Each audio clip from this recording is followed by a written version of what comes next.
This video is to explain to you exactly what happens with sciatica and how it begins anatomically. What you're looking at right now is a front view of the lower spine and pelvis area. And what we see here, this is what's called the iliac bone. We have one on each side. This is the pubic bone. This triangular bone here is the sacrum. This is the last disc. This would be typically the L5-S1 disc, the L4-L5 disc. These are the nerves that are branching off from the spine. And you'll see that there's a big nerve down in here, and that is what's called the sciatic nerve. The sciatic nerve, as you can see, is made up of branches of several other nerves that come off in the lower spine. The ones that are of most note in terms of sciatica are these last two nerves that branch off from the lumbar spine. And you'll see that those two nerves join together and then form part of the sciatic nerve on each side. And the reason why these are of the biggest importance in terms of sciatica is the vast majority of cases of sciatica are due to problems with the discs. Now from the front view we can't really see why this is the problem, but we'll see in just a moment when we turn the spine over. Now this is the back view of the spine, and again here's the sacrum, triangular bone here, the iliac bones on each side. These, by the way, are the femurs, the top of the thigh bone, where they attach in to the pelvis at the hip joint. And here are the sciatic nerves where they're coming out of the pelvis, which we saw where they began in the front side of the pelvis a moment ago. In this view, we can't really see too much as far as where the problems occur with discs, because from this side we see just the back joints of the spine and where the nerves are exiting. But if we turn the spine on its side,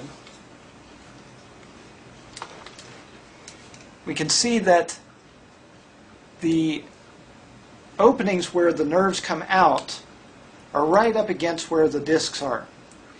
And if you have a bulge or a herniation of that disc, it'll push up against that nerve and it can start to create pain and inflammation, which then is transmitted all the way down the sciatic nerve, which then goes all the way down the leg.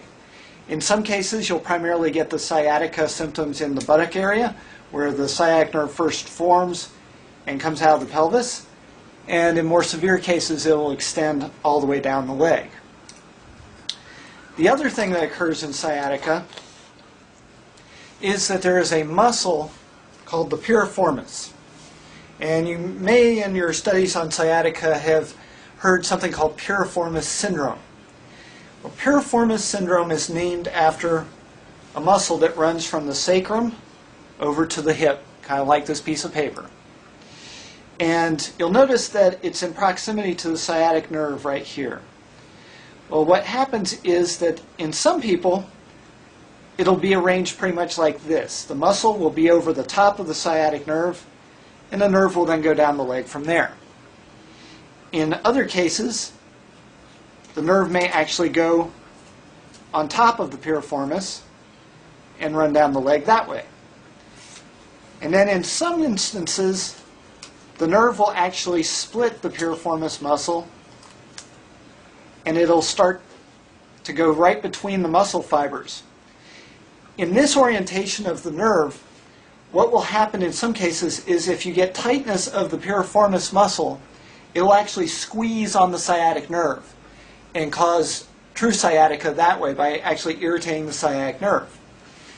In the other arrangements of the piriformis, the muscle itself can develop knots of contraction that cause a referred pain that is very similar to sciatica. It will also run down the leg, but it's not a true nerve irritation, it's actually a referred pain.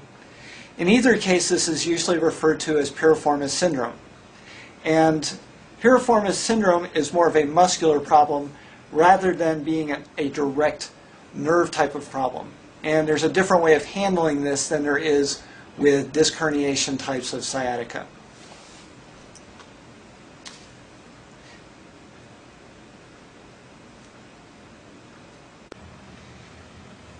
This is to give you a little better idea of what happens with the disc and its impingement on the nerve, which then results in sciatica.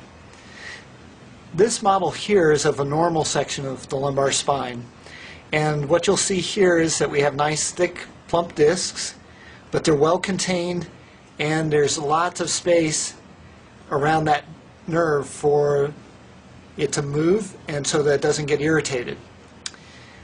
This model over here shows a degenerated piece of spine, and it also shows a disc herniation. That's that red swollen area right there. And as you can see, that disc herniation is actually pushing up against that nerve, and it's actually narrowing the opening for that nerve to come out. And so it's this actual mechanical pressure on the nerve, plus you'll get swelling and inflammation around that area that also creates pressure. And those combined forces create a lot of pressure on that nerve root where it comes off the spine and creates a lot of irritation, which then translates into the pain that we call sciatica. We're going to be talking a little bit more about how a normal spine goes from this to this degenerated phase in a later video, but for now just realize that it's the disc and or swelling pressure on the nerve that then irritates it and causes the pain, which, if this is one of those lower two nerve roots we talked about earlier, that feeds into the sciatic nerve and you'll feel the pain in the buttock and or all the way down the leg.